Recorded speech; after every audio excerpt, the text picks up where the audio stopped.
wouldn't it be nice to have several thought leaders in your industry know and love your brand? Start a podcast. Invite your industry's thought leaders to be guests on your show, and start reaping the benefits of having a network full of industry influencers. Learn more at sweetfishmedia.com.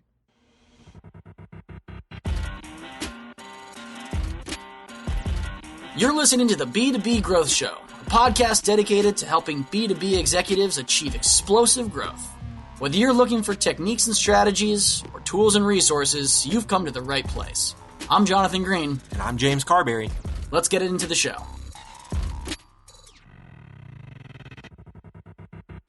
Welcome back to the B2B Growth Show. We are here today with Peter Horst.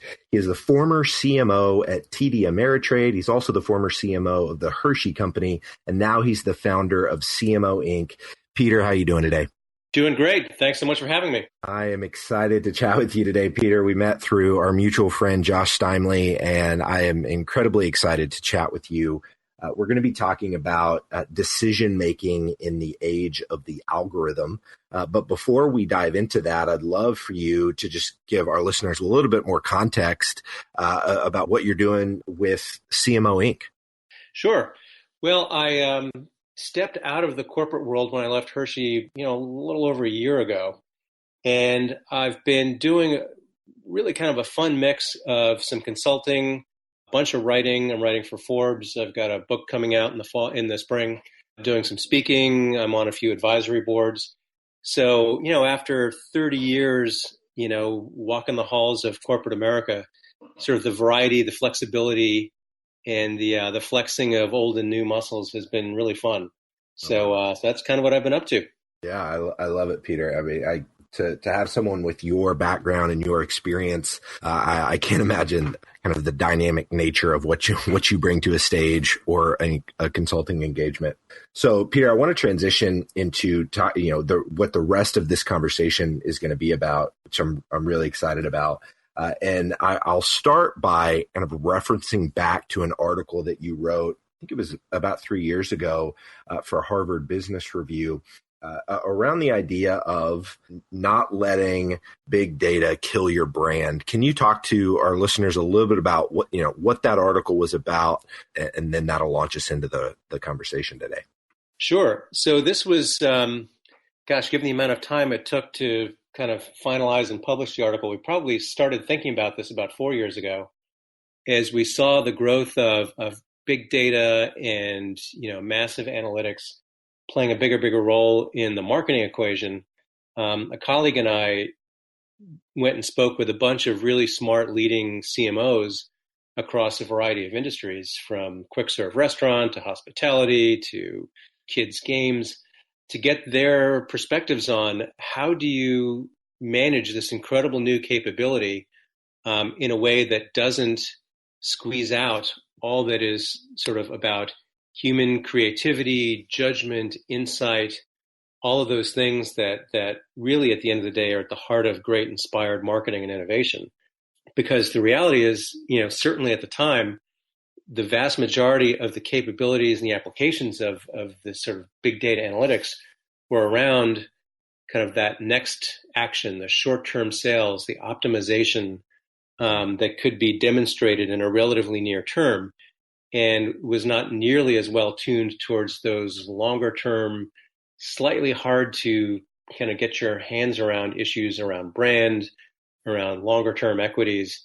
So we saw a risk that part of the equation, and that always had to be balanced, short term versus long term, product versus brand, that would sort of get lost. So, we went deep on that, and we heard a range of perspectives on how different CMOs dealt with it, everything from I trust where the data takes me to I will never abdicate a decision to the machine, and I will always insist on intuitively understanding whatever recommendation it is. So published the article, got some good response, and that was that. Fast forward a few years, and I think that issue has only increased as capabilities and technology have continued to develop. So that being obviously 3 years ago now, how much more so do you think that piece is relevant today based on the advances that have been made in technology since then? Yeah, I think only more so in more different ways. You look at these sort of eye chart, brain numbing lumiscapes of the thousands and thousands of vendors and technologies and MarTech, AdTech, analytics providers, AI now increasingly, playing a role and sure to play a much, much bigger role in marketing going forward. And there are, infinitely more tools and capabilities that are certainly powerful and important and can unlock all kinds of opportunities. But at the same time, they create even more temptation, even more gravitational pull, I think, towards the sort of abdication of the thought process and decision making, and even more ways in which you can de-emphasize and place less value on that which is driven by judgment, driven by a holistic, human, creative, intuition and experience-driven perspective. So I think the need for CMOs and marketers and CEOs to be very intentional and very conscious in terms of how are decisions being made, how are they weighting the different factors that go into major decisions, is even more important. That makes complete sense. Peter, based on your background being at Hershey, Capital One, TD Ameritrade, are there any examples or stories that you could share that would illustrate the power of really being conscious about how much weight you're giving the algorithm or the big data in kind of the human-centered decisions that need to be made? Yeah, sure. Well, I'll give you a couple of different instances. Capital One is certainly viewed, and I think, justifiably so, as one of the most sophisticated and analytically sharp marketers out there. And I say that with zero pride because, the people who are the true deep analytic geniuses, did not reside in my team. But as I sort of worked with them and sought to understand, what is the magic in how all that works so well and how they're able to amaze even the people at Google on the kind of results they get out of, their investment in that platform. I consistently heard back that there was this notion of always be skeptical of the data, always be willing to stare at it and decide whether you think it's making sense or whether you think there's some sort of, fly in the ointment somewhere, but never just follow the data out the window, even as you're being incredibly sophisticated and leading edge in terms of how you're leveraging it. There's also sort of a openness and humility that needs to go along with all that prowess, because as much as, the company had been absolutely at the leading edge of, go back a number of years, direct mail and the analytics and optimization around that, as each year would go by, we discovered new things about what's really going on in the interaction of channels. And, as much as we thought we had unlocked, the secrets of the universe, at one point in time, we'd realize, wow, we had that wrong and needed to really refresh that assumption. Another instance in a very, very different environment at Hershey, as we were, going through the process of modernizing the marketing model and bringing a more data and analytics and technology enabled marketing model. We had one particular brand we were working with that was an absolutely superb, just addictively delicious product, but really not that well known, and occupied sort of an interesting, niche in the realm of chocolate confection. And I'll admit, I got very intrigued with a technology solution that would allow us to get very, very targeted in terms of people who, kind of like dark chocolate, but were a little suspicious of it and had tried this competitor, but not done that. And, red-haired, left-handed, living in Ohio. So we could absolutely just put the exact right message in front of the exact right people. And we, did a little pilot and then came back to really step back and examine our thinking about it and said, our problem is not a super clever targeting problem. It's we have a great product no one knows about problem, and that calls for a very different solution. So, you often have to beware of the sort of seductive sophistication of some of these technologies and analytics, because you're, wrong tool for the wrong problem. Yeah. So two very different situations, but both that really called for, the willingness to step back and think like a curious marketer, and not simply sort of turn over the keys to the car to the machines.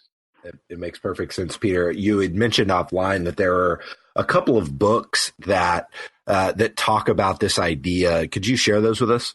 Yeah, two that I think really speak to this issue of how do you just bring the right kind of thinking in this sort of world of the algorithm. One is called The Opposable Mind by Roger Martin, and the other is called Sense Making by Christian Madsbjerg.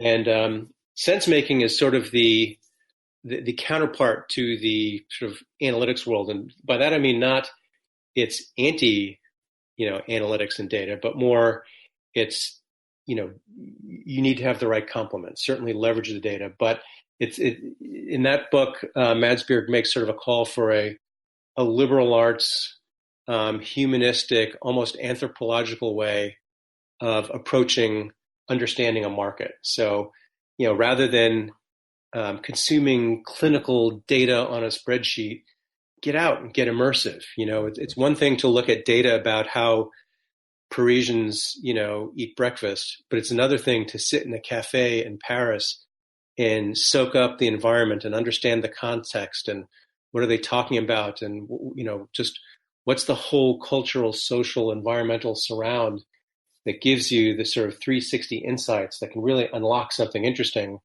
versus this very sterile sort of data. Yeah. He also talks about, messy problem solving and the willingness to, in the midst of all the data, leverage a sort of a feel for the environment and a deep understanding and sort of gut. In a sort of along similar lines, but from a different perspective, in The Opposable Mind, the central idea there is the importance of, holding two seemingly contradictory ideas in your mind at once. Okay. And that, especially I think in this world of data and tech and so forth, you can much too quickly go to very simple either or, it's this or it's that, A versus B. And it might be both A and B, or it might be, A, B, C, and D. And you don't want to rush too quickly to narrowing in on one or another.